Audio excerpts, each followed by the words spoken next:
This video is brought to you by Ridge Wallet. Guys, it's 2020 and it's time to organize your life. Start with getting rid of that small suitcase you keep in your back pocket. The Ridge Wallet is different. This thing is sleek, industrial, and it fits in your front pocket. It's going to change your pocket game. Ridge Wallets hold to 12 cards, plus all the cash that you need. Choose from over 30 colors and styles, including carbon fiber and burnt titanium. It is the best wallet you can buy, and you don't just have to take my word for it because there's over 30,000 five-star reviews. I was skeptical at first, but once you try it, you'll never go back to your old wallet. And there's no pressure. Test it for 45 days. If you don't love it, send it back and get a full refund. When you decide to keep it, there's a lifetime warranty. Click the link in the description to get 10% off today with free worldwide shipping and returns. Go to ridge.com/Chael. That's ridge.com/Chael and use the promo code Chael. Here's a question. Whose return is more interesting, Diaz or Brock?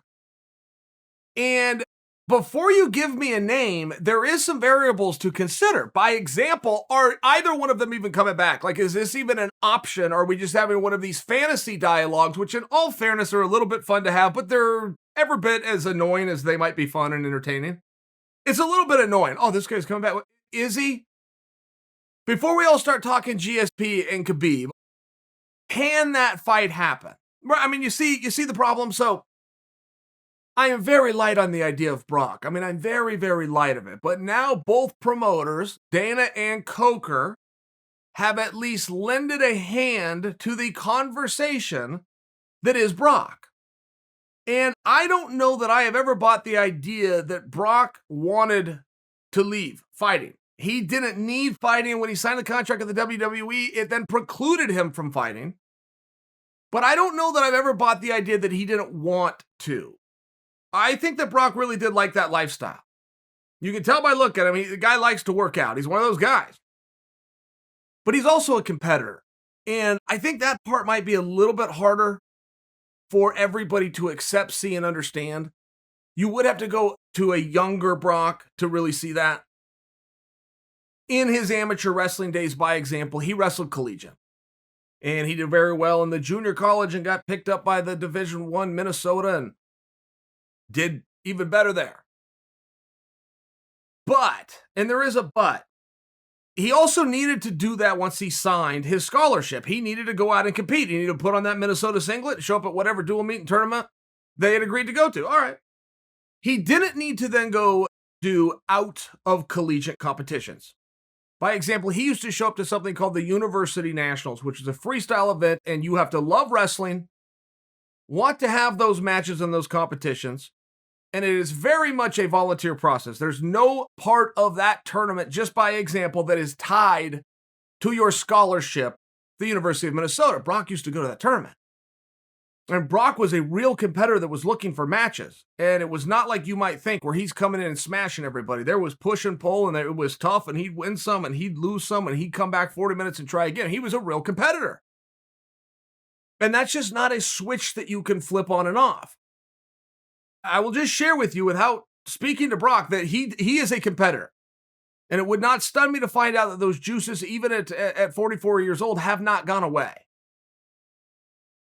That's about as close as I can get to giving any kind of a cosign on the statement that Brock's coming back. I do not buy it. I do not believe it. But there is a part, particularly with Dana and Coker, both publicly speaking about, yeah, we'd be interested in him. Dana saying, I got a couple matches for him. Coker saying, I'll find something for him to do. So we really can't just kill the dialogue. And we just really can't. Okay, there's the Brock thought. But now look at Diaz, okay? Nick's in a little bit of an interesting position too, because he has also dangled this carrot in front of us. The difference is, I think we have all always believed, yeah, he means it. And maybe, okay, something happened and he wasn't quite ready to do it. Whatever that was. Training environment or interest level or possible opponents, whatever it is that makes him tick, there ran into a speed bump and ended up not happening. But I think we all bought into the concept that we would see him again someday. And that we knew he wanted to do it, and we've let him know that we want to see him do it. It feels a little bit different, a lot different, feels a lot more likely I would put Brock down somewhere around a 10% chance. I would put Diaz at a 90% likelihood. Gut reaction, my own observation, speaking to people in the space, that's where I would put it. But I think you're probably in line with me. Brock seems like a bit of a conversation that's coming back to leverage us like he usually does. And Nick seems like, yeah, man, I'm really finally ready to do this. And by the way, we didn't even hear about this until he completed a 14-week training / diet regimen. He looked great. He's back in Stockton. He's back with his brother. Now more footage is coming out as recently as this past weekend where he and Nate are working on some drills together. I'm just sharing with you, being in the gym, getting your weight down and getting back in shape is not something that you just do because you want to have a little bit of fun in the media.